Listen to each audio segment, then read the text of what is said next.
ومولانا محمدا عبده ورسوله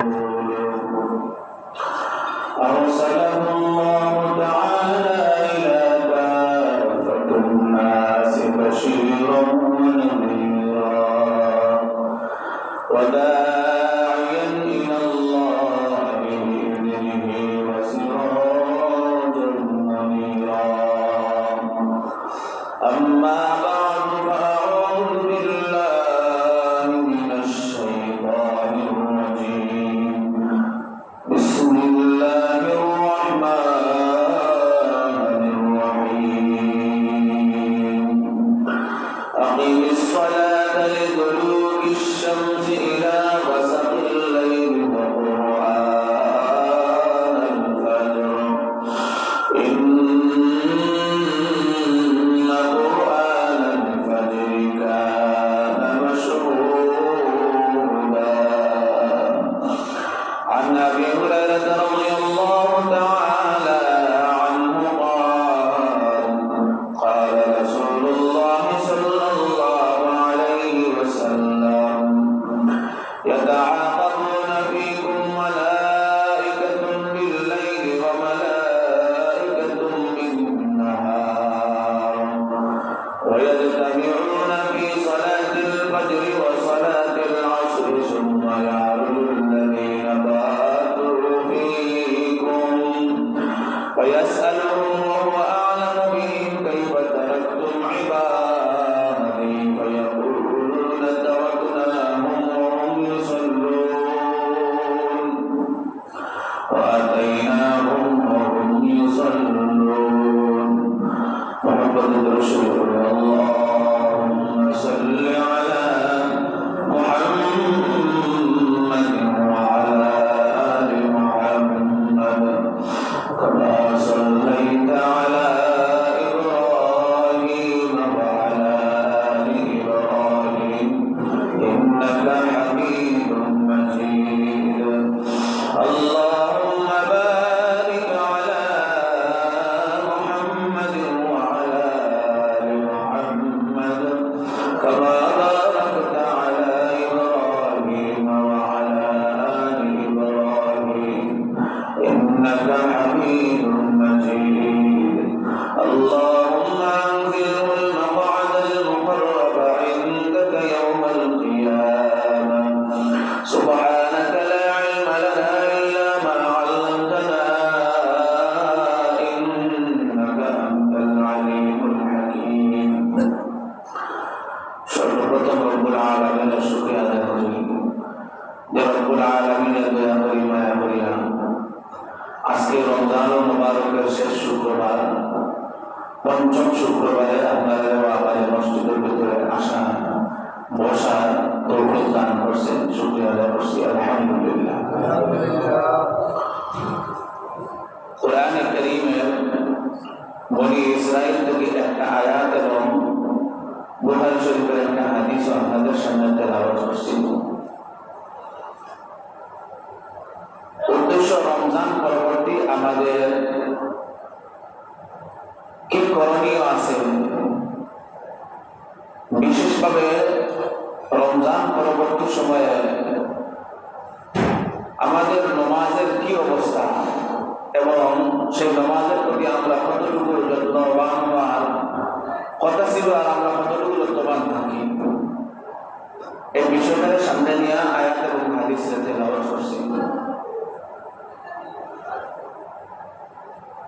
আমরা দেখতে পাই রমজান মুবারকের মধ্যে মানুষ, মেজরিটি মানুষ আল্লাহমুখী হয়, ইবাদত বন্দেগী করে, নামাজ পড়ে, তাসবিহ তাহলিল জিকির আজকার অনেক কিছু করে, তাহাজ্জুদ পর্যন্ত করে। কিন্তু রমজান বিদায় নেওয়ার সাথে সাথে ওই মানুষগুলোরে আর বুঝে পাওয়া যায় না। যেই মাত্র রমজান বিদায় নিল সেই দিন থেকেও ওই সমস্ত মানুষগুলোরে আর বুঝাইয়া মসজিদের মধ্যে পাওয়া যায় না, ইবাদত বন্দেগী পাওয়া যায় না। মানুষগুলো আবার দুনিয়ামুখী হয়ে যায়। বরং রমজান মুবারক আল্লাহ রব্বুল আলামিন আমাদেরকে দান করছেন যে উদ্দেশ্য রব্বুল আলামিন বলতেছেন লাআল্লাকুম তাত্তাকুন মুত্তাকি বনার ট্রেনিং কোর্স হিসাবে আল্লাহ রাব্বুল আলামিন আমাদেরকে রমজান দান করছেন। 1 মাস ট্রেনিং দিলা, কিন্তু ট্রেনিং এর পরে যে মানুষটা তার ট্রেনিং কাজে আসে না, বোঝা গেল মূলত তার ট্রেনিং ছিল না। ওই মানুষ তাকওয়া অর্জন করতে পারছে না, যার কারণে রমজান পরবর্তী সময়ে তার 11 মাসের যে হাল, শুধুমাত্র রমজানের মধ্যে কিছু ইবাদত বন্দেগী করছিল, কিন্তু রমজানের পরে দেখা যায় রমজানের আগে সে যেভাবে ছিল আবার রমজানের পরে সে সেভাবেই হয়ে গেল। বোঝা গেল সেই রমজান তার কোনো উপকার করছে না, সেই রমজান থেকে সে কোনো উপকার গ্রহণ করতে পারেনি। বিশেষভাবে নামাজের ব্যাপারে মানুষ রমজানের পর থেকে উদাসীন হয়ে যায়। যে সমস্ত মানুষগুলো তাহাজ্জুদ করত, ওই সমস্ত মানুষগুলারে আর জোহরের নামাজও দেখা যায় না, আসরের নামাজও দেখা যায় না, ফজরের নামাজ তো দূরের কথা। এজন্য আমাদের সবার উচিত রমজান যেভাবে আমরা কাটাইছি, রমজানের মধ্যে ট্রেনিং দিছি, আমলের জন্য প্রতিযোগিতা করছি, আমলের জন্য নিজেদেরকে তৈরি করছি, সেই ট্রেনিংগুলা রমজানের বাহিরের মধ্যে আমরা যাতে কাজে লাগাইতে পারি। রমজান যেভাবে কাটাইছি এর চেয়েও বেশি আমল, বেশি ইবাদত বন্দেগী রমজানের বাহিরে করার চেষ্টা মেহনত করতাম। বিশেষভাবে নামাজের ব্যাপারে রমজানে আমরা যেভাবে নামাজ পড়ছি, রমজানের বাহিরেও আমরা সেইভাবে নামাজ পড়তাম। কিন্তু দুঃখের বিষয় যে রমজানের পর থেকে ওই সমস্ত মানুষগুলারে আর যতই ওয়াজ করে না কেন, কিন্তু মানুষগুলো পাওয়া যায় না।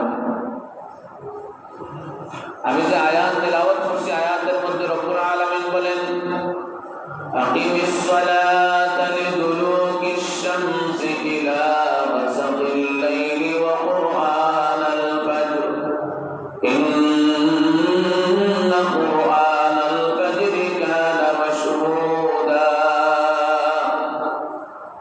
রব্বুল আলামিন সেই আয়াতের মধ্যে বলেন, আকিমিস সালাত, নামাজ কায়েম করো, লিদুলুকিশ শামসি ইলা গাসাকিল লাইল, সূর্য মধ্য আকাশ থেকে হেলে যাওয়ার পর থেকে নিয়ে রাত্র গভীর হওয়া পর্যন্ত, অন্ধকার হওয়া পর্যন্ত তোমরা নামাজ পড়ো।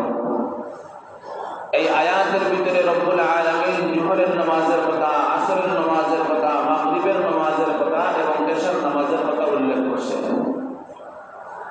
তারপরে রব্বুল আলামিন স্পেশাল ভাবে বলেন,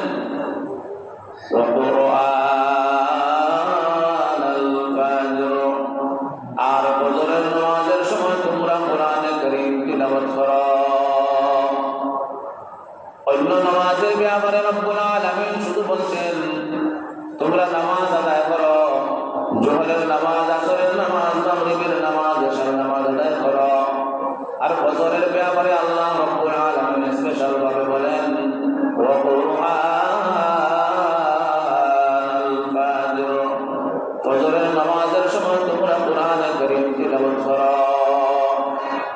এখানে আল্লাহ রব্বুল আলামিন পরের অংশের মধ্যে বলেন, ইন্না কুরআনাল ফাজরি কানা মাশহুদা। ফজরের নামাজ হচ্ছে, ফজরের কোরআন তিলাওয়াতের সময় হচ্ছে উপস্থিতির সময়। কি উপস্থিতির সময়? হাদিসের মধ্যে রাসূলুল্লাহ সাল্লাল্লাহু আলাইহি ওয়াসাল্লাম বলেন, ইয়াতাআকাবুনা ফীকুম মালাইকাতুন বিল-লাইলি ওয়া মালাইকাতুন বিন-নাহার। রব্বুল আলামিনের পক্ষ থেকে জমিনের মধ্যে যে সমস্ত ফেরেশতায়ে কেরাম অবতরণ করেন, ফেরেশতায়ে কেরাম জমিনের মধ্যে অবতরণ করে।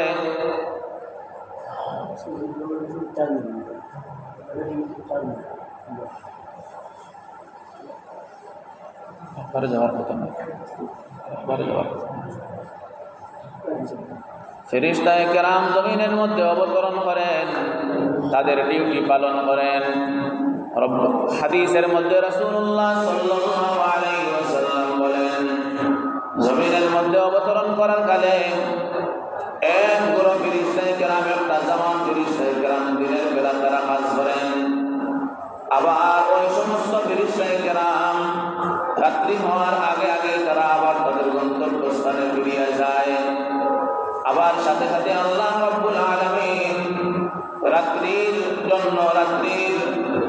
মানুষের খেদমতের জন্য ফেরেশতায়ে কিরামের জামাত জমিনের মধ্যে অবতরণ করেন। ওই সমস্ত ফেরেশতায়ে কিরাম ওয়াজতামিউনা ফিস সালাতিল ফাজরি ওয়াস সালাতিল আসরি, ওই সমস্ত ফেরেশতায়ে কিরাম আসরের নামাজের সময় আর ফজরের নামাজের সময় তারা একত্রিত হয়ে যায়। অর্থাৎ যে সমস্ত ফেরেশতায়ে কিরাম সারাদিন ডিউটি পালন করছে, ওই সমস্ত ফেরেশতায়ে কিরাম আসরের নামাজের সময় তারা আবার আকাশের মধ্যে আগমন করে। আর ওই সময় আল্লাহ রাব্বুল আলামিন রাত্রিবেলা যে সমস্ত ফেরেশতায়ে কিরাম ডিউটি পালন করার কথা, ওই সমস্ত ফেরেশতায়ে কিরামকে রব্বুল আলামিন আসরের নামাজের সময় জমিনের মধ্যে অবতরণ করান। তাহলে দেখা গেল যে সমস্ত ফেরেশতায়ে কিরাম আকাশে যাইত, তারাও আসরের নামাজের সময় আকাশের মধ্যে যায়। আর যে সমস্ত ফেরেশতায়ে কিরাম রাত্রিবেলা ডিউটি করত, ওই সমস্ত ফেরেশতায়ে কিরাম আসরের নামাজের সময় জমিনের মধ্যে অবতরণ করে। তাহলে একগুলো যাইত আর একগুলো আসলো, এমনটা অবস্থায় কিন্তু আসরের নামাজের সময়। আবার দেখা গেল যে সমস্ত ফেরেশতায়ে কিরাম সারা রাত্রি ডিউটি পালন করছে, ওই সমস্ত ফেরেশতায়ে কিরাম আবার যে সময় তারা আকাশের মধ্যে যাইত, যাওয়ার সময়টা হয় বছরের নামাজের সময়। আর আবার যে সমস্ত ফেরেশতায়ে কিরাম দিনের ডিউটি পালন করত, তারা যে সময় জমিনের মধ্যে অবতরণ করে সেই সময়টাও হচ্ছে ফজরের নামাজের সময়। ফেরেশতায়ে কিরাম জমিনের মধ্যে অবতরণ করেন আসরের নামাজের সময় আর ফজরের নামাজের সময়। এজন্য রাসূলুল্লাহ সাল্লাল্লাহু আলাইহি ওয়াসাল্লাম বলেন, ফেরেশতায়ে কিরাম জমিনের মধ্যে অবতরণ করেন আসরের নামাজের সময় আর ফজরের নামাজের সময়। তারা দুটোগুলো একত্রিত হয়ে যায়। ফজরের নামাজের সময় একদিকে কোরআন তোমরা বেশি বেশি তিলাওয়াত করো, অন্যদিকে ফেরেশতায়ে কিরামের জামাত জমিনের মধ্যে অবতরণ করতেছে। আরবগুলো তোমাদের রিপোর্ট নিয়ে রব্বুল আলামিনের দরবারে পেশ করতে নিয়ে তারা প্রস্তুত হয়ে গেছে। তোমরা এই সময় বেশি বেশি করে লম্বা লম্বা কিরাত দিয়ে ফজরের নামাজ পড়ো। রাসূলুল্লাহ সাল্লাল্লাহু আলাইহি ওয়াসাল্লাম বলেন, সুম্মা ইয়ারুজুল্লাযীনা বাতু ফীকুম ফায়াসআলুহুম ওয়া হুয়া আ'লামু বিহিম কাইফা তারাকতুম ইবাদী। ফেরেশতায়ে কিরাম যে সময় আকাশের মধ্যে গমন করে, আহকামুল হাকিমিন রব্বুল আলামিন সবকিছু জানার পরেও ফেরেশতায়ে কিরামকে জিজ্ঞাসা করেন, আমার ফেরেশতারা জমিনের মধ্যে আমার বান্দাদেরকে তোমরা কোন অবস্থায় রেখে এসেছো? ফেরেশতায়ে কিরাম সেই সময় বলেন, তারাকতুম ইবাদি ফায়াকুলুনা তারাকনাহুম ওয়া হুম ইউসাল্লুন ওয়া আতাইনাহুম ওয়া হুম ইউসাল্লুন। আমরা যে সময় গিয়েছিলাম আসরের সময়, গিয়া দেখছি তারা সেই সময় আসরের নামাজ আদায় করতেছে। আর আবার যখন আমরা ফজরের সময় আপনার কাছে আসতেছিলাম, এই সময় তাদেরকে রেখে এসেছি, তারা ফজরের নামাজ আদায় করতেছে। একটা মানুষের রিপোর্ট ভালো হয় সেই সময়। মানুষ যদি ফজরের নামাজ আদায় করে আর যদি ওই মানুষটা আবার আসরের নামাজও আদায় করে, তাহলে ওই মানুষ আল্লাহ তাআলার দরবারে তার ওই মানুষের রিপোর্টটা ভালো হয়। ওই মানুষের রিপোর্ট আল্লাহ রাব্বুল আলামিনের দরবারে ভালো হয়। হাদিসের মধ্যে রাসূলুল্লাহ সাল্লাল্লাহু আলাইহি ওয়াসাল্লাম বলেন, عن جندب القصري رضي الله تعالى عنه قال قال رسول الله صلى الله عليه وسلم من صلى صلاة الصبح فهو ذمة الله। যে মানুষ ফজরের নামাজ আদায় করলো, ওই মানুষ আল্লাহ তাআলার জিম্মায় থাকে। ওই মানুষের জিম্মাদারি আল্লাহ তাআলার কাছে থাকে। ওই মানুষের নিরাপত্তার জিম্মাদারি আল্লাহ। ওই মানুষের রিজিকের ব্যবস্থা করা আল্লাহর দায়িত্ব। ওই মানুষের সম্মানের হেফাজত করা আল্লাহর দায়িত্ব। ওই মানুষের জানের হেফাজত করা আল্লাহর দায়িত্ব। ওই মানুষের মানের দায়িত্ব করা আল্লাহ তাআলার দায়িত্ব।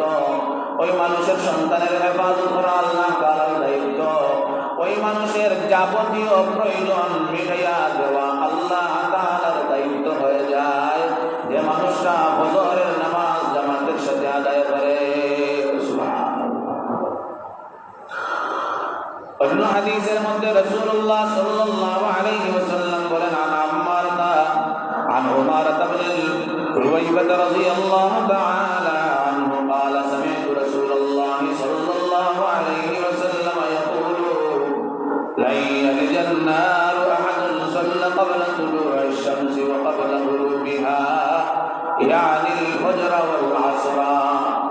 আল্লাহর হাবিব রাসূলুল্লাহ সাল্লাল্লাহু আলাইহি ওয়াসাল্লাম বলেন, যে সমস্ত মানুষগুলো আসরের নামাজ আর ফজরের নামাজের প্রতি গুরুত্বশীল হয়, অর্থাৎ আসরের নামাজ জামাতের সাথে পড়ে, ফজরের নামাজও জামাতের সাথে পড়ে, ওই মানুষে আল্লাহ তাআলা জাহান্নামের মধ্যে দিবেন না।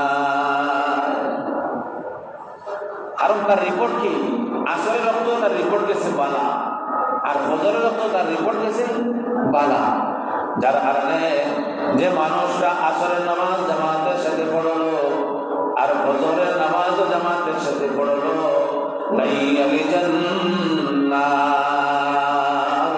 ওই মানুষে আল্লাহ তাআলা জাহান্নামের মধ্যে দিবেন না। এর অর্থ এখানে আবার মনে করবে না যে শুধু আসর আর ফজরের নামাজ। যে মানুষ আসরের নামাজ জামাতের সাথে পড়তে পারে, ওই মানুষ জোহরের নামাজও পড়তে পারবো, মাগরিবের নামাজও পড়তে পারবো। আর যে মানুষ ফজরের নামাজ জামাতের সাথে পড়তে পারবো, ওই মানুষ এশার নামাজও পড়তে পারবো। অর্থাৎ আসরের নামাজের সময় কঠিন মুহূর্ত আর ফজরের নামাজের সময় কঠিন মুহূর্ত। যে মানুষগুলো আসরের নামাজ জামাতের সাথে আদায় করছে, বোঝা গেল তার ভিতরে নামাজের গুরুত্ব আছে। ওই মানুষ আসরের নামাজ আদায় করতে পারছে কঠিন মুহূর্তের সময়। আর যে মানুষ ফজরের নামাজ জামাতের সাথে আদায় করতে পারলো, বোঝা গেল ওই মানুষের কাছে ঘুমের চেয়েও তার নামাজ তার কাছে উত্তম। যার কারণে ওই মানুষটা ঘুম ছাড়িয়া, তার বিছানা ছাড়িয়া, আরামের বিছানা ছাড়িয়া ওই মানুষটা ফজরের নামাজের জন্য প্রস্তুতি হয়েছে, ফজরের নামাজ আদায় করছে। বোঝা গেল তার কাছে তার ঘুমের চেয়েও, তার শরীরের আরামের চেয়েও তার কাছে নামাজ প্রিয়। ওই মানুষ, যে মানুষ ফজরের নামাজ আদায় করতে পারছে, ওই মানুষের জন্য বাকি 5 ওয়াক্ত, বাকি 4 ওয়াক্তের নামাজ আদায় করা তার জন্য সহজ হয়ে যায়।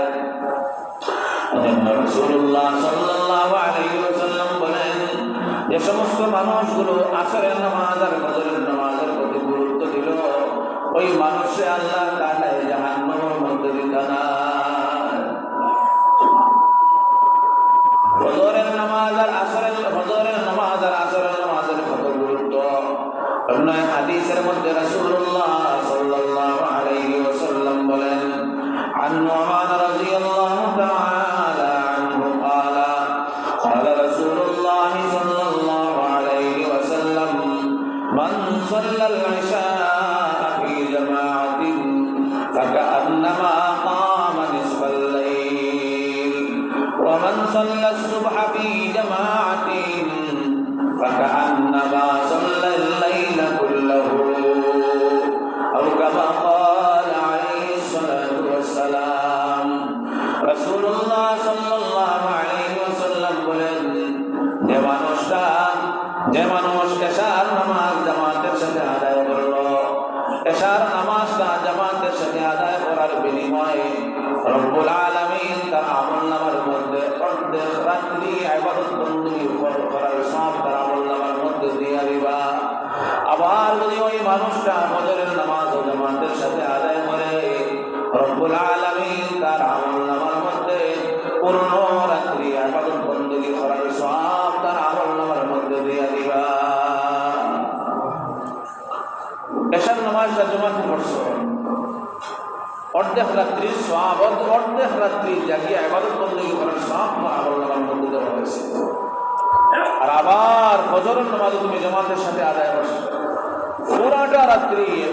পুরাটা রাত্রি তুমি যেমন সারাটা রাত্রি জাগিয়ে ইবাদত বندگی করছো, এমন সওয়াব আল্লাহ তাআলা তোমার আমলনামার মধ্যে দিয়ে দিবেন। এত ফজিলতপূর্ণ ইবাদত, এশার নামাজ আর ফজরের নামাজ। কিন্তু আমাদের সমাজের মানুষের অবস্থা কি? আমাদের সমাজের মানুষের অবস্থা হচ্ছে এশার নামাজ তো অনেকেই পড়ে না, আবার যদি কেউ পড়ে তাহলে রাত্রে 10টার সময় পড়ে। আর ফজরের নামাজ তো আর কোনো খবর নাই। রমজান গেলে কি আর ফজরের নামাজও মসজিদ মাইক দিয়া ডাকিলেও ফজরের নামাজও মানুষ পাওয়া যাইত নাই। মুসলিমর কয়েকজন মানুষ পাওয়া যায়, কিন্তু বেশিরভাগ মানুষ ঘুমের মধ্যে থাকে, ফজরের নামাজের কোনো খবর নাই। আর যদি কিছু মানুষে পড়িয়াও থাকে তাহলে সূর্য ওঠার পরে পড়ে, সূর্য ওঠার পরে ঘুম থেকে উঠলো 8টার সময় 9টার সময়, এখন বলতে ফজরের নামাজ আন পড়িলাই, তার কাছে ফজরের নামাজের সময় হয় 8টার পরে। আর আল্লাহ রাব্বুল আলামিনের কাছে ফজরের নামাজ হয় সুবহে সাদিকর পর থেকে।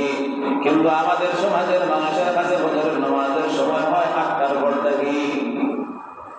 তুমি আরো টাইম বানাই দিছো, প্রত্যেক দিন 8টার সময় 9টার সময় ঘুম থেকে উঠলাই, আর দুয়ার 2 রাকাত পড়ে উড়াই দিলে মনে করলে বলে আল্লাহ তাআলা মনে করবে দেখা করছেন আমার 2 রাকাত চল লাগি, আমি আল্লাহরে দিয়া কিতা করে উদ্ধার করব।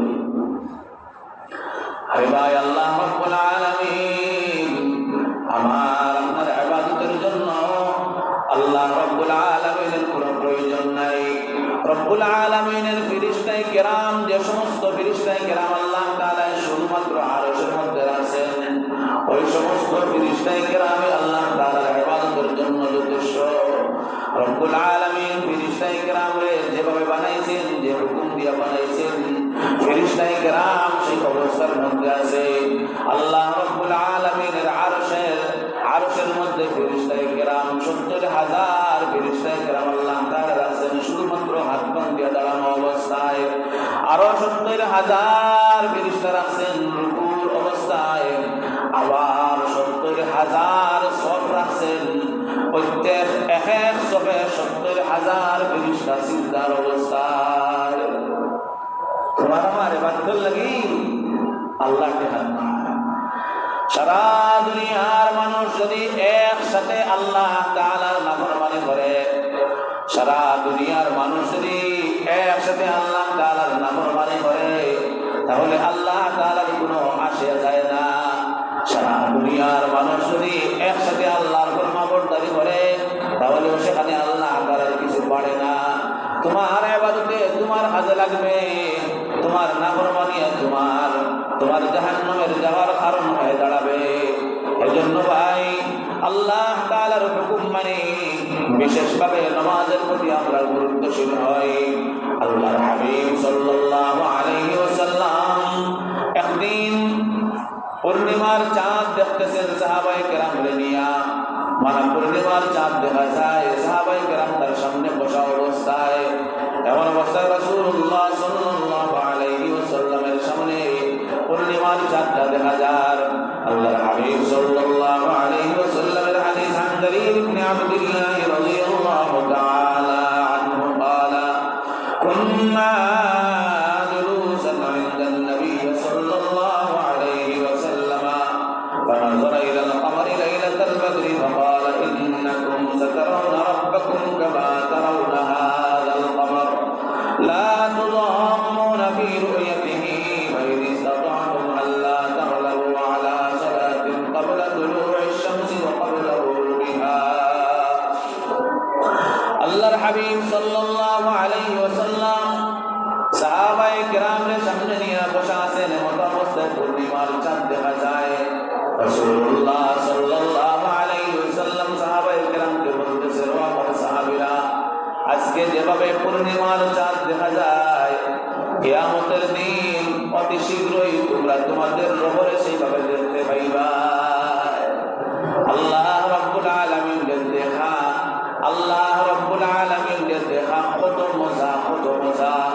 যে সময় রাব্বুল আলামিন জান্নাতীদেরকে শুধুমাত্র এক নজর দেখা দিবে, এক নজর দেখা দিবে, এক নজর দেখা দিবে, এক নজর। যে সময় রাব্বুল আলামিন দুনিয়া জান্নাতি মানুষগুলো আল্লাহ রাব্বুল আলামিন এক নজর দেখবে, তাদের কাছে এত মজা লাগবে, এত মজা লাগবে। রব্বুল আলামিন জান্নাতের যত নিয়ামত দান করছে, অত নিয়ামতের চেয়ে রব্বুল আলামিনকে এক নজর দেখা তাদের কাছে এর চেয়ে 1000 গুণ বেশি মহব্বতের হবে। রব্বুল আলামিনকে দেখা এত মজা, এত মজা। রব্বুল আলামিনকে দেখতে হলে, রব্বুল আলামিনকে দেখতে হলে রাসূলুল্লাহ সাল্লাল্লাহু আলাইহি ওয়াসাল্লাম বলতেছেন, আজ যেভাবে পূর্ণিমার চাঁদ দেখা যায় তোমাদের কেবল কোনো কষ্ট হইতেছে না, অতি শীঘ্রই তোমরা তোমাদের উপরে দেখবা। কিন্তু দেখতে হইলে আল্লাহ তাআলা আলা সালাতিন ক্বাবলা তুলুউশ শামসি ওয়া ক্বাবলা গুরুবিহা। রব্বুল আলামিনকে দেখতে হলে তোমরা দুই ওয়াক্তের নামাজের প্রতি গুরুত্বশীল হও। এক ওয়াক্তের নামাজ হচ্ছে সূর্য অস্ত যাওয়ার আগের নামাজ অর্থাৎ আসরের নামাজ, আর আরেকটা সূর্য উদিত হওয়ার আগের নামাজ অর্থাৎ ফজরের নামাজ। তোমরা যদি সূর্যাস্তের আগের নামাজ অর্থাৎ আসরের নামাজের প্রতি গুরুত্বশীল হও, আর যদি ফজরের নামাজের প্রতি গুরুত্বশীল হও, তাহলে কিয়ামতের ময়দানে তোমাদের উপরে দেখা তোমাদের জন্য সহজ হয়ে যাবে। রব্বুল আলামিনকে দেখা আর দেখতে হইলে ওই দুই ওয়াক্তের নামাজের প্রতি কি হওয়া, গুরুত্বশীল হওয়া। বিশেষভাবে ফজরের নামাজের কথা রাসূলুল্লাহ সাল্লাল্লাহু আলাইহি ওয়াসাল্লাম বলেন, عن أبي هريرة رضي الله تعالى عنه قال قال رسول الله صلى الله عليه وسلم ليس صلاة أثقل على المنافقين من الفجر والعشاء। رب العالمين বলেন, মুনাফিকের কাছে সবচেয়ে কঠিন নামাজ হচ্ছে ফজরের নামাজ আর এশার নামাজ। এজন্য ভাই আমরা শুধুমাত্র জানি মুনাফিকের আলামত কয়টা, কোন বর্ণনায় 3টা, কোন বর্ণনায় 4টা। এটা শুধুমাত্র এক হাদিসে আছে, কিন্তু কোরআনে কারীমের আরো অনেক জায়গার মধ্যে মুনাফিকের আরো অনেক খাসলত তুলে ধরা হয়েছে। হাদিসের মধ্যে মুনাফিকের আরো কিছু খাসলত তুলে ধরা হয়েছে। এইভাবে এই হাদিসের মধ্যে বোঝানো হয়েছে মুনাফিক ওই সমস্ত মানুষ, মুনাফিক ওই সমস্ত মানুষ যে সমস্ত মানুষগুলো ফজরের নামাজ পড়তে পারে না আর এশার নামাজও পড়তে পারে না। মুনাফিকের কাছে ফজরের নামাজ পড়া কঠিন, এশার নামাজ পড়া কঠিন। যে বুঝবো যে আমি এশার নামাজ পড়া আমার লাগি কঠিন হয়ে গেছে, যে বুঝবো ফজরের নামাজ পড়া আমার লাগি কঠিন হয়ে গেছে, যে বুঝবো আমার ভিতরে নেফাকি আছে, মুনাফিকি আছে। যে মানুষগুলো এশার নামাজ পড়তে তার কাছে কষ্ট লাগে, ফজরের নামাজ পড়তে কষ্ট লাগে, রাসূল বলতেছেন, এটা আমার মুখের ভাষা নয়, রাসূল বলতেছেন এই সমস্ত মুনাফিকের কাছে এশার নামাজ আর ফজরের নামাজ পড়া কঠিন। কিন্তু কোন মুমিনের কাছে ফজরের নামাজ এশার নামাজ পড়া কঠিন নয়।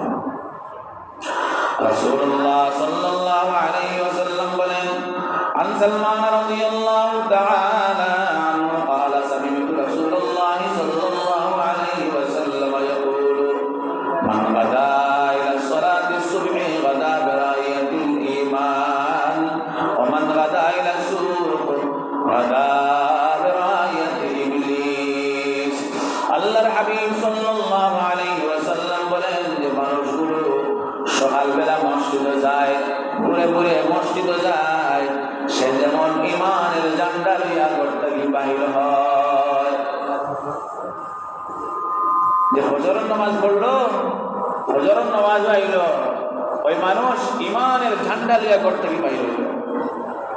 তাহলে বোঝা যায় ফজরের নামাজ, এক ফজরের নামাজের এত দাম। তুমি শুধুমাত্র ফজরের নামাজ পড়ছো, ইমানের ঝান্ডা তোমার হাতে হয়ে গেছে, কিন্তু ফজরের নামাজ পড়তে পারছো না, ইমানের ঝান্ডা তোমার হাতে ওঠেনি, বরং আর কঠিন ভয়ঙ্কর তোমার জন্য আযাব আল্লাহ তাআলা রাখছে। ফজরের নামাজের কি দাম? عن أبي سعيد رضي الله تعالى عنه قال قال رسول الله صلى الله عليه وسلم عن عائشة رضي الله تعالى عنها قالت قال رسول الله صلى الله عليه وسلم ركعتا الفجر خير من الدنيا وما فيها। حضرت صدیقہ عائشہ رضی اللہ تعالی আনহা বলেন, ফজরের সুন্নতের 2 রাকাতের দাম এত বেশি, ফজরের সুন্নতের 2 রাকাতের দাম এত বেশি, এত বেশি